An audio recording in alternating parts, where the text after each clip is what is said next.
ಆಕಾಶವಾಣಿ ಚೈತ್ರವನ ಲಕ್ಷ್ಮೀಶನ ಜೈಮಿನಿ ಭಾರತದ ಸಮಗ್ರ ವಾಚನ ವ್ಯಾಖ್ಯಾನ ಕಾರ್ಯಕ್ರಮ. ಪ್ರಸ್ತುತಿ ಡಾಕ್ಟರ್ ಎಎಸ್ ಶಂಕರನಾರಾಯಣ. ಪ್ರಿಯ ಕೇಳಿಗರೆ, ನಿಮಗೆಲ್ಲರಿಗೂ ನಮಸ್ಕಾರಗಳು ಹಾಗೂ ಚೈತ್ರವನ ಕಾರ್ಯಕ್ರಮಕ್ಕೆ ಆತ್ಮೀಯವಾದ ಸ್ವಾಗತ. ಇಂದಿನ ಈ ಕಾರ್ಯಕ್ರಮದಲ್ಲಿ ಲಕ್ಷ್ಮೀಶನ ಜೈಮಿನಿ ಭಾರತದ 28ನೆಯ ಸಂಧಿಯ ಕೆಲ ಪದ್ಯಗಳ ವಾಚನ ಹಾಗೂ ವ್ಯಾಖ್ಯಾನವನ್ನು ಕೇಳಲಿದ್ದೀರಿ. ವಾಚನ ಮಾಡಲಿದ್ದಾರೆ ಶ್ರೀಮತಿ ಪದ್ಮಜಾ ಶೇಷಗಿರಿರಾವ್. ವ್ಯಾಖ್ಯಾನ ಮಾಡಲಿದ್ದಾರೆ ಶ್ರೀ ಬೆಳವಾಡಿ ಮಂಜುನಾಥ್. ಇಂದ್ರಜಂ ತುರಗಂಗಳಂ ಕಾಣದಿರೇ ನಾರದಂ ದೃಷ್ಟಿಗೋಚರಕ್ಕೆ ಐದಿ ವಿಸ್ತರಿಸಿದಂ ಚಂದ್ರಹಾಸ ಕಥಾ ವಿಶೇಷಮಂ ಕರ್ಣಪೀಯೂಷಮಂ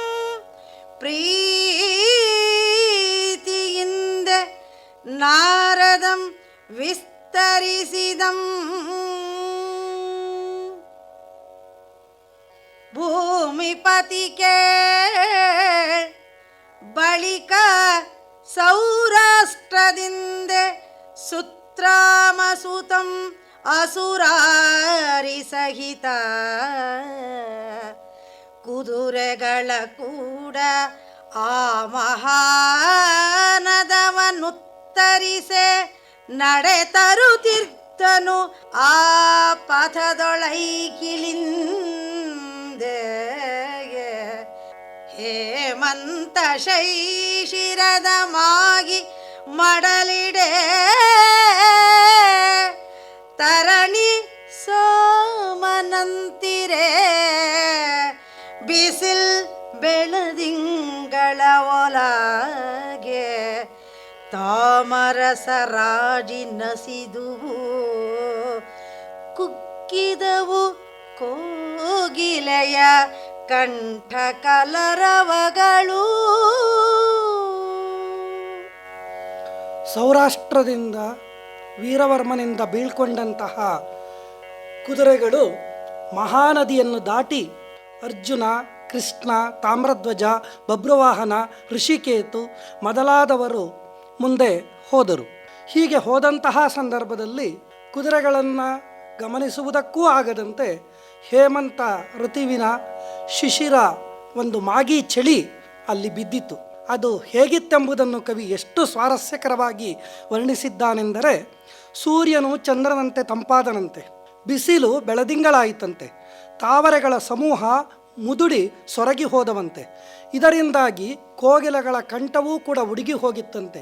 ಇಡೀ ಹಗಲು ಮಂಜು ಕವಿದ ವಾತಾವರಣದಂತಾಗಿ ಚಳಿಯಿಂದ ತತ್ತರಿಸಿ ಹೋದರೂ ಇಡೀ ಸೈನ್ಯ ಈ ಚಳಿಯ ಒಂದು ಆರ್ಭಟಕ್ಕೆ ಒಳಗಾಯಿತು ಎನ್ನುವಂಥದ್ದನ್ನು ಕವಿ ಇಲ್ಲಿ ವಿಶೇಷವಾಗಿ ಒಂದು ಪ್ರಕೃತಿಯ ವೈಶಿಷ್ಟ್ಯವನ್ನು, ಪ್ರಕೃತಿಯ ವೈರುಧ್ಯವನ್ನು ಕವಿ ವರ್ಣಿಸಿದ್ದಾನೆ.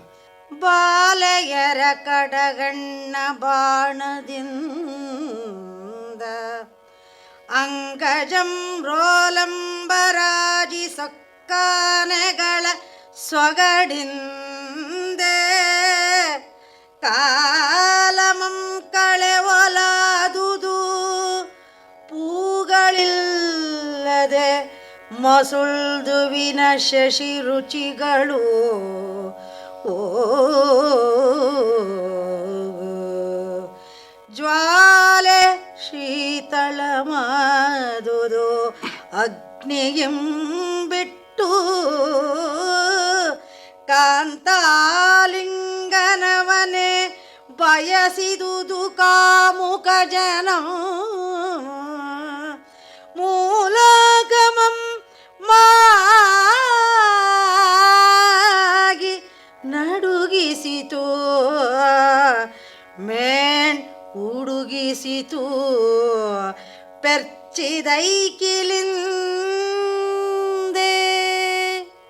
ಮಾಗಿಯ ಚಳಿ ಮೂರೂ ಲೋಕಗಳನ್ನೇ ನಡಗಿಸ್ತು ಅಂತನ್ನುವಂಥದ್ದು ಕವಿಯ ಒಂದು ದಟ್ಟ ಅಭಿಪ್ರಾಯ. ಯಾವಾಗ ಮಾಗಿ ಚಳಿ ಬಿತ್ತೋ ಸೂರ್ಯನ ಬಿಸಿಲು ತಂಪಾಯಿತು. ಆಗ ಈ ಕಮಲದ ಹೂಗಳೆಲ್ಲವೂ ಕೂಡ ಮುದುಡಿ ಹೋಯಿತು. ಮನ್ಮಥ ಈ ತರುಣಿಯರ ಕಡೆಗಣ್ಣಿನ ನೋಟವನ್ನೇ ಬಾಣವನ್ನಾಗಿ ಮಾಡಿಕೊಳ್ಬೇಕಾಯಿತು. ಹೂವುಗಳು ಮುದುಡಿದ್ರಿಂದ ದುಂಬಿಗಳಿಗೆ ಒಂದು ಮಕರಂದವನ್ನು ಹೀರುವುದಕ್ಕೆ ಸಾಧ್ಯವಾಗದಲೇ ಅವು ಮದಿಸಿದ ಆನೆಗಳ ಮದ ಜಲವನ್ನೇ ಅವು ಹೀರಬೇಕಾದಂಥ ಸಂದರ್ಭ ಬಂತು.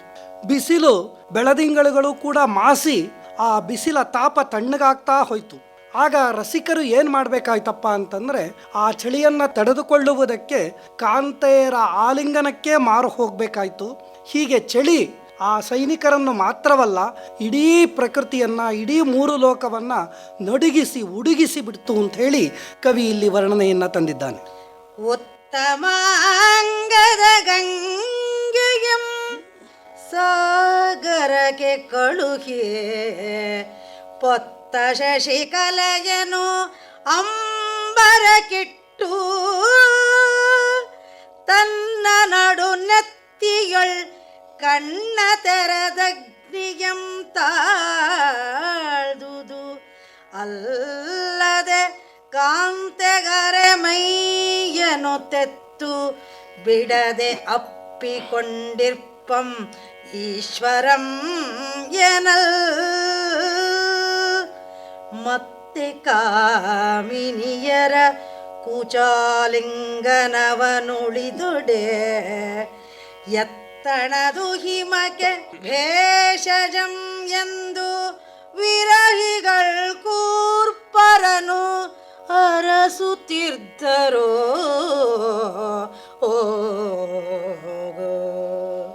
ಮಾಗಿಯ ಚಳಿ ಎಷ್ಟು ತೀಕ್ಷ್ಣವಾಗಿತ್ತು ಅಂತಂದರೆ ಕೈಲಾಸವನ್ನೂ ಕೂಡ ಅದು ಬಿಡಲಿಲ್ಲ. ಅಲ್ಲಿನ್ನೂ ಕೂಡ ಈ ಚಳಿಯ ತೀವ್ರತೆ ಹೆಚ್ಚಾಗಿತ್ತು. ಶಿವ ತನ್ನ ತಲೆಯ ಮೇಲೆ ಇರಿಸಿಕೊಂಡಿದ್ದಂತಹ ಗಂಗೆಯನ್ನೇ ಸಾಗರಕ್ಕೆ ಕಳಿಸ್ಬಿಟ್ನಂತೆ. ಚಂದ್ರನನ್ನು ಆಕಾಶದಲ್ಲಿ ಇಟ್ಟನಂತೆ.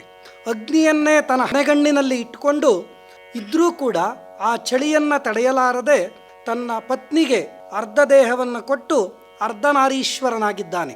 ಅಂತಹ ಶಿವನಿಗೆ ಹಾಗಾದರೆ ಸಾಮಾನ್ಯ ಜನರ ಗತಿಯೇನು ಅನ್ನುವಂಥದ್ದು ಕವಿಯ ಅಭಿಪ್ರಾಯ. ಅದಕ್ಕೆ ಕವಿಯೇ ಉತ್ತರವನ್ನು ಕೊಡ್ತಾನೆ. ಆ ಮಾಗಿಯ ಚಳಿಗೆ ಪರಿಹಾರ ಏನಪ್ಪ ಅಂತಂದರೆ, ಕಾಂತೆಯರ ಆಲಿಂಗನದ ಹೊರತಾಗಿ ಚಳಿಗೆ ಬೇರೆ ಯಾವ ಮದ್ದು ಇಲ್ಲ. ಹಾಗಾಗಿ ಅಲ್ಲಿ ಇದ್ದಂತಹ ವಿರಹಿಗಳು ತಮ್ಮ ಪ್ರೇಮಿಗಳನ್ನೇ ಹುಡುಕೊಂಡು ಹೊರಟರು ಅನ್ನುವಂಥದ್ದು ಕವಿಯ ಅಭಿಪ್ರಾಯ.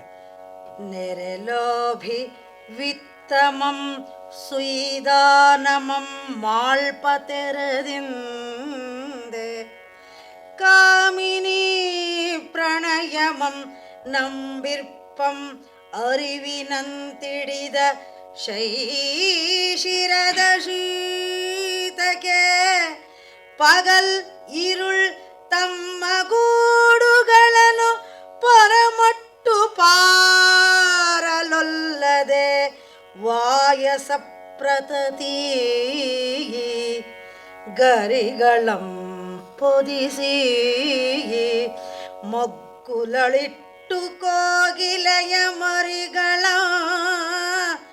ಮೈಯೊಳ್ ಕೋಗಿಲೆಯ ಮರಿಗಳಂ ಪುದುಗಿಕೊಂಡು ಮುರುಕದಿಂದ ಐದೆ ಪಾಲಿಸುತ್ತಿರ್ದುವು. ಕವಿ ಪ್ರಕೃತಿಗೂ ಲೌಕಿಕ ಜೀವನಕ್ಕೂ ಹೇಗೆ ತಾಳೆಯನ್ನು ಹಾಕ್ತಾನೆ ಎನ್ನುವಂಥದ್ದು ವಿಶಿಷ್ಟವಾಗಿರ್ತಕ್ಕಂತಹ ಒಂದು ಪರಿಕಲ್ಪನೆ. ಒಬ್ಬ ಲೋಭಿ ತನ್ನ ಹಣವನ್ನು ಅತ್ಯಂತ ಜತನವಾಗಿ ರಕ್ಷಿಸ್ಕೊಳ್ತಾನಂತೆ. ಹೆಣ್ಣಿನ ಪ್ರಣಯವನ್ನು ನಂಬಿಕೊಂಡಂಥವನ ತಿಳುವಳಿಕೆಯಂತೆ ಈ ಶಶಿರದ ಮಾಗಿ ಚಳಿಯನ್ನು ಹಗಲಿರುಳೂ ಕೂಡ ಕಾಡ್ತಂತೆ. ಲೋಭಿ ಹತ್ರ ಹಣ ಹೇಗೆ ಸಂರಕ್ಷಿತವಾಗಿರುತ್ತೆ ಅಂತಂದರೆ, ಒಂದು ಪೈಸನೂ ಕೂಡ ಆತ ಖರ್ಚು ಮಾಡೋದಿಲ್ಲ. ಯೋಚನೆ ಮಾಡ್ತಾನೆ ಪ್ರತಿಯೊಂದಕ್ಕೂ. ಆದರೆ ಕೊನೆಯಲ್ಲಿ ಹಣವನ್ನು ಬಿಟ್ಟು ಅವನೇ ಹೋಗ್ಬೋದು ಅಥವಾ ಅವನನ್ನು ಬಿಟ್ಟು ಹಣ ಹೋಗ್ಬೋದು. ಮಾಗಿಯ ಚಳಿ ಕೂಡ ಅದು ತಾತ್ಕಾಲಿಕವಾಗಿ ಕೆಲವೇ ದಿನಗಳಿದ್ದರೂ ಕೂಡ ಒಂದು ಪರಿಣಾಮವನ್ನು ಯಾವ ರೀತಿ ಬೀಳ್ತು ಅಂತಂದರೆ, ಹಗಲಿರುಳು ಗೂಡನ್ನು ಬಿಟ್ಟು ಕಾಗೆಗಳು ಹೊರಗೆ ಹೋಗ್ದಲೇ ಆ ಗೂಡಿನ ಒಳಗೆ ಇದ್ದುಕೊಂಡು ಕೋಗಿಲೆಯ ಮರಿಗಳನ್ನೂ ಕೂಡ ಔಚಿಕೊಂಡು ಮರುಕದಿಂದ ಪಾಲಿಸುವಂತೆ ಈ ಮಾಗಿಯ ಚಳಿ ಪ್ರಕೃತಿಯ ಮೃಗಗಳ ಮೇಲೂ ಕೂಡ ಒಂದು ಪರಿಣಾಮವನ್ನು ಬೀರ್ತಾ ಇತ್ತು.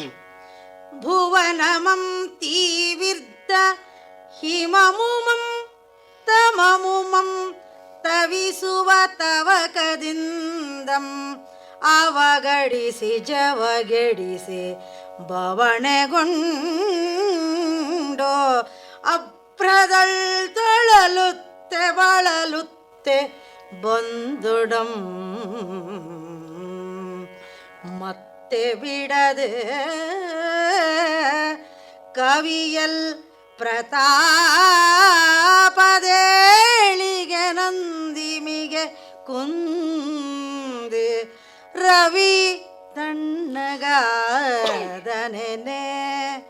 ಕಾಣಿಸಿತು ಮಾಣಿಸಿತು ತವೆ ತೆಕ್ಕೆಯೊಳ್ ನೆರೆಯ ಬಲ್ಲರೊಳ್ ನಲ್ಲರೊಳ್ ಮುನಿಸನೋ ಆಶೈಶಿರದೊಳು.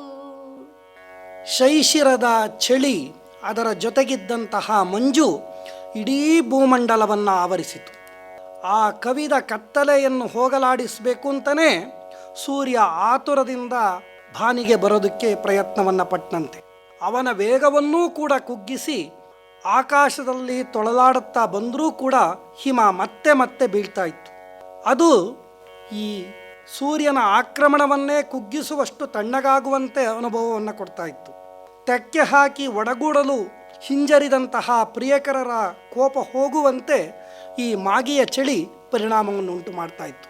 ಬಹುಶಃ ಕನ್ನಡ ಸಾಹಿತ್ಯದಲ್ಲಿ ಒಂದು ಮಾಗಿಯ ಚಳಿಯ ಪರಿಣಾಮವನ್ನು ಇಷ್ಟೊಂದು ತೀಕ್ಷ್ಣವಾಗಿ ವಿಶೇಷವಾಗಿ ವರ್ಣಿಸಿದಂತಹ ಕವಿ ಮತ್ತೊಬ್ಬ ಇಲ್ಲ. ಅದಕ್ಕೇ ಲಕ್ಷ್ಮೀಶನಿಗೆ ಕವಿಚೂತ ವನಚೈತ್ರ ಅಂತನ್ನುವಂತಹ ಬಿರುದು ಬಂದಿದೆ ಅಂಥೇಳಿ ಅನಿಸ್ತದೆ. ಪ್ರಕೃತಿಯ ವಿಚಾರ ಬಂದಾಗ, ಪ್ರಾಣಿ ಪಕ್ಷಿಗಳ ವಿಚಾರ ಬಂದಾಗ, ಮನುಷ್ಯ ಜೀವನದ ಜೊತೆಗೆ ಬೆಸೆದು ಅದು ಹೇಗೆ ಲೌಕಿಕ ಜೀವನದಲ್ಲಿ ಪರಿಣಾಮವನ್ನು ಉಂಟು ಮಾಡ್ತದೆ ಅಂತನ್ನುವಂಥದ್ದನ್ನು ಅತ್ಯಂತ ಸ್ಪಷ್ಟವಾಗಿ ಸುಲಲಿತವಾಗಿ ತಿಳಿಸ್ಕೊಟ್ಟಿದ್ದಾನೆ ಕವಿ ಇಲ್ಲಿ.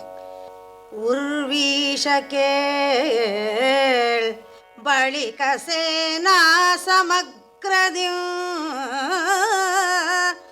ಗೀರ್ವಾಣಪತಿ ನಂದನಂ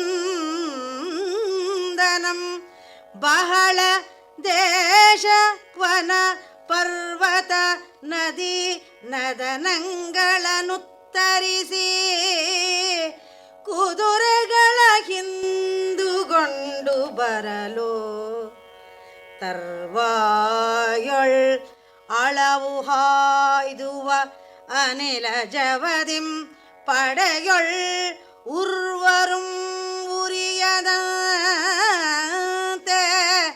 ಕುಂತಳ ನಗರಕ್ಕೆ ಬಲಗರ್ವಿತ ಚಂದ್ರಹಾಸಕ್ಯ ನರಸನಲ್ಲಿಗೆ ಅವನು ಆ ಹರಿಗಳಂ ತಡೆದನು.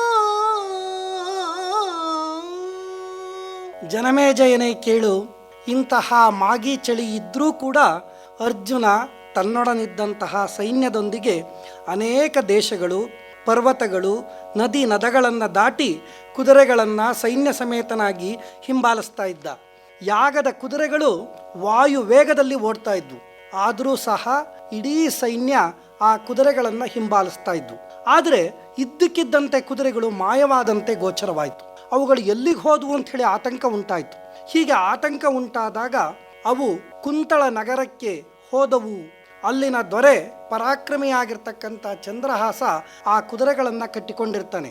ಆದರೆ ಸೈನ್ಯಕ್ಕೆ ತಮ್ಮ ಕುದುರೆಗಳು ಎಲ್ಲೂ ಹೋಯ್ತು ಅಂತನ್ನುವಂಥ ಆತಂಕ ಕಾಡ್ತಾ ಇರುತ್ತೆ.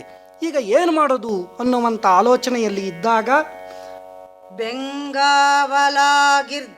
ಪಟು ಭಟರ್ ಮೀರಿದ ತುರಂಗ ಯುಗಮಂ ಕಾಣದೆ ಐತಂದು ಸೀತವಾಹನಂಗೆ ಭಿನ್ನಯಿಸಿದರು. ಜೀಯ ಪೋದವು ಹರಿಗಳ ಅರಸಿದೊಡೆ ಗೋಚರಿಸವು ಮುಂಗೈವ ಕಜ್ಜಮಂ ಬೆಸಸುಯನೆ ಧನಂಜಯಂ ಮಂಗಳಾತ್ಮಕನ ಮಗನೋಡಿ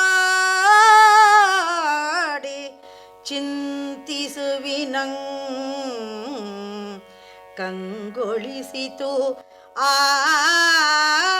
ಆಗಸದೊಳ್ ಒಂದು ಬೆಳಗು ಎರಡನೆಯ ದಿನಮಣಿಯ ತೇಜದಂತೆ ಆಗಸದೊಳು ಕಂಗೊಳಿಸಿತು. ಅಶ್ವಮೇಧ ಯಾಗಕ್ಕೆ ಬಿಟ್ಟಂತಹ ಕುದುರೆಗಳು ಆ ಶಿಶಿರದ ಮಾಗಿಯ ಚಳಿಯಲ್ಲಿ ಕಾಣದಂತೆ ಆದವು. ಬೆಂಗಾವಲಾಗಿದ್ದಂತಹ ವೀರರಿಗೆ ಅತ್ಯಾಶ್ಚರ್ಯವಾಯಿತು. ಅವರು ದಿಗ್ಭ್ರಾಂತರಾಗಿ ನಮ್ಮ ಕುದುರೆಗಳಲ್ಲಿ ಕಾಣುತ್ತಿಲ್ಲವೆಂದು ಅವರು ಬಹಳ ಆತಂಕಪಟ್ಟರು. ಅದರ ಜೊತೆಗೆ ಧನಂಜಯನಾಗಿರ್ತಕ್ಕಂಥ ಅರ್ಜುನನ ಹತ್ರ ಹೋಗಿ ಕುದುರೆಗಳು ಕಾಣುತ್ತಿಲ್ಲ, ನಾವೇನು ಮಾಡಬೇಕು ಮುಂದೆ ಅಂತ ಹೇಳಿ ಕೇಳಿದಾಗ ಅವನು ಶ್ರೀಕೃಷ್ಣನ ಮುಖವನ್ನು ನೋಡ್ತಾನೆ. ಹೀಗೆ ಶ್ರೀಕೃಷ್ಣ ಅರ್ಜುನ ಇಡೀ ಸೈನ್ಯ ಪಡೆ ಆಕಾಶದತ್ತ ಹೋದ್ವೇನೋ ಅಂತ ಹೇಳಿ ಆಕಾಶದ ಕಡೆ ಮುಖವನ್ನು ಮಾಡಿ ನೋಡ್ತಾ ಇರುವಂತಹ ಸಂದರ್ಭದಲ್ಲಿ ಸೂರ್ಯನ ಕಿರಣದ ಒಂದು ಭಾಗವೋ ಅನ್ನುವಂತೆ ಒಂದು ತೇಜಸ್ವಿ ರೂಪಿಯಾದಂತಹ ಒಂದು ಬೆಳಕಿನ ಗೆರೆ ಕಾಣಿಸಿಕೊಂಡಿತು. ಕ್ರೀಡೆಯಿಂ ಮಾಧವನುತ ಪ್ರಸಂಗವನು ಉಂಟು ಮಾಡುತ್ತೇ ಸುಮನೋನುರಾಗದಿಂದ ಇರದೆ ನಲಿದಾಡುತ್ತೆ ಕುಜವಂಶ ಭೇದ ನಮ್ಗೆಯುತ್ತ ಸಾಮಜೋಲ್ಲಾಸದಿಂದೆ ಪಾಡುತ್ತೆ ವಿಷ್ಣು ಪದ ಕಮಲ ಮಧುಕರನೆಂಬ ರೂಢಿಯಂ ನಿಜವಾಗಿ ಕಾಣಿಸುವ ತೆರದೆ ನೋಡುವರ ಕಣ್ಗೆ ಗೋಚರಿಸಿದಂ ನಾರದಂ ಮುನೀಶ್ವರಂ ಬಾಂದಳದೊಳು ಗೋಚರಿಸಿದಂ. ಹಾಗಾದರೆ ಅರ್ಜುನ ಮತ್ತು ಅವನ ಸೈನ್ಯಕ್ಕೆ ಕಾಣಿಸಿದಂತಹ ಬೆಳ್ಳಿಗೆರೆ ಯಾವುದು? ಮಹಾವಿಷ್ಣುವಿನ ಪರಮಭಕ್ತನು, ಅವನ ನಾಮವನ್ನು ಸಂಕೀರ್ತಿಸುವ ಭಗವತ್ ಪ್ರೇಮದಿಂದ ನಲಿಯುವ ಮುನಿಶ್ರೇಷ್ಠನು, ವೇದಾಂಗಗಳ ಪಾರಂಗತನು, ಕಲಹ ಪ್ರಿಯನು, ಸದಾ ವಿಷ್ಣುವನ್ನು ಧ್ಯಾನಿಸುವ ದುಷ್ಟರನ್ನು ನಾಶ ಮಾಡುವ ಅನನ್ಯ ಭಕ್ತನು, ಸಾಮಗಾನವನ್ನು ಹಾಡುವವನೂ ಆದಂತಹ ವಿಷ್ಣುವಿನ ಪಾದ ಕಮಲಗಳಿಗೆ ಭೃಂಗ ಎಂಬ ಬಿರುದಾಂಕಿತವನ್ನು ಹೊಂದಿದಂತಹ ನಾರದರು ಆ ಬೆಳ್ಳಿಗೆರೆಯ ರೂಪದಲ್ಲಿ ಆಕಾಶದಲ್ಲಿ ಗೋಚರವಾದರು. ಅವರ ಗೋಚರವಾದಂಥದ್ದು ಹೇಗಿತ್ತಪ್ಪ ಅಂತಂದರೆ, ಎರಡನೆಯ ಸೂರ್ಯನ ಕಿರಣವೋ ಎಂಬಂತೆ ಅವರು ಆಕಾಶದಲ್ಲಿ ಕಂಗೊಳಿಸಿದರು. ಈ ಕಂಗೊಳಿಸುವಂತಹ ತೇಜಸ್ವಿ ರೂಪಿಯಾಗಿರ್ತಕ್ಕಂತಹ ನಾರದರು ಈ ಅರ್ಜುನನ ಸೈನ್ಯದ ಕಣ್ಣಿಗೆ ಬೆಳಕಿನ ರೂಪದಲ್ಲಿ ಕಾಣಿಸಿಕೊಂಡರು. ಕೆಂಜಡೆಯ ಸುಲಿಪಲ್ಲ ಚೀರ ಕೃಷ್ಣಾಜಿನದ ಮಂಜುಲ ತುಳಸಿಯ ದಂಡೆಯ ಕೊರಳ ತಾವಡದ ರಂಜಿಸುವ ಪದ್ಮಾಕ್ಷಗಳ ಲಲಿತ ಮೇಖಲೆಯ ಚಾರುತರ ದುಪವೀತದ ಕಂಜನಾಭಧಾನದ ಅಮಲ ವೀಣ ಕ್ವಣಿತ ಸಂಜಾತ ಗಾನ ಸುಖದ ಎಸೆವ ತೇಜೋಮಯದ ಪುಂಜವೆನಿಪ ಅಮರ ಮುನಿನಾರದಂ ಪಾರ್ಥಾದಿಗಳ ಕಣ್ಗೆ ಕಾಣಿಸಿದನು. ಮಹಾ ತೇಜಸ್ವಿಯಾಗಿರ್ತಕ್ಕಂತಹ ನಾರದರು ಪಾರ್ಥಾದಿಗಳ ಕಣ್ಣಿಗೆ ಹೇಗೆ ಕಾಣಿಸಿಕೊಂಡರು? ಅವರ ರೂಪ ಹೇಗಿತ್ತು? ಕವಿ ಎಷ್ಟು ಚೆನ್ನಾಗಿ ವರ್ಣಿಸ್ತಾನೆ ಅಂತಂದರೆ, ನಮ್ಮ ಮುಂದೆ ನಾರದರ ಚಿತ್ರಪಟವೇ ಕಣ್ಣು ಮುಂದೆ ಬರ್ತಾ ಇದೆಯೇನೋ ಅಂತ ಹೇಳಿ ಅಂದ್ಕೊಳ್ಬೇಕು. ಹಾಗೆ ಕೆಂಜಡೆಯ ಶುಭ್ರ ದಂತ ಪಂಕ್ತಿಯ ಕೆಂಪಾದ ಜಡೆಯನ್ನು ಹೊಂದಿರತಕ್ಕಂತಹ, ಶುಭ್ರವಾದ ಹಲ್ಲುಗಳ ಸಾಲಿನ, ನಾರು ಮುಡಿಯನ್ನು ಹುಟ್ಟಿರ್ತಕ್ಕಂಥ, ಕೃಷ್ಣಾಜಿನವನ್ನು ಉಡುಗೆಯಾಗಿ ಮಾಡಿಕೊಂಡಿರ್ತಕ್ಕಂಥ, ಕೊರಳಲ್ಲಿ ತುಳಸಿಯ ಮಾಲೆ, ರುದ್ರಾಕ್ಷಿ ಮಾಲೆಯನ್ನು ಹೊಂದಿರತಕ್ಕಂತಹ, ಪದ್ಮ ಮಣಿಗಳ ಲಲಿತ ಒಡ್ಯಾಣವನ್ನು ಹೊಂದಿರುವಂತಹ, ಉಪವೀತಧಾರಿಯಾಗಿರ್ತಕ್ಕಂತಹ, ವಿಷ್ಣುವಿನ ಧ್ಯಾನದ ತಂಬೂರಿ ದನಿಯಿಂದಲೇ ಮೈಮರೆಯುವಂತಹ, ತೇಜೋಮಯನಾದ ಮುನಿಶ್ರೇಷ್ಠ ನಾರದರು ಅರ್ಜುನಾದಿಗಳ ಕಣ್ಣಿಗೆ ತೇಜಸ್ವಿಯ ರೂಪದಲ್ಲಿ ಆಕಾಶದಲ್ಲಿ ಕಾಣಿಸಿಕೊಂಡರು. ಎಂತಹ ಅದ್ಭುತವಾಗಿರ್ತಕ್ಕಂಥ ಕಲ್ಪನೆ! ನಾರದರ ಚಿತ್ರ ಕಣ್ಣು ಮುಂದೆ ಕಾಣುವಂಥದ್ದು. ಅಂಬೋಜ ಮಿತ್ರನು ಆಸರೊಳ್ ಆಗಸವನುಳಿದು ಕುಂಭಿನಿಗೆ ಬಂದ ಪನಪೆ ಎನಲೋ ಗಗನ ಪಥದಿಂ ಭಾಸುರ ಪ್ರಭೆಗಳ್ ಆ ಮುನಿಪನಿಳಿತೊಂದೊಡೆ ಅಸುರಾಂತಕಾದಿ ನೃಪರು ಸಂಭಾವಿಸಿದರು. ಆತಪೋನಿಧಿಯನು ಅತಿ ವಿನಯ ಗಂಭೀರ ವಾಕ್ಯದಿಂಬೆಸೆಗೊಂಡು ಉಪಚರಿಸಿ ಜಂಭಾರಿ ನಂದನಂ ನಾರದನನ್ನು ಅಖಿಲ ಲೋಕಸ್ಥಿತಿ ವಿಶಾರದನನು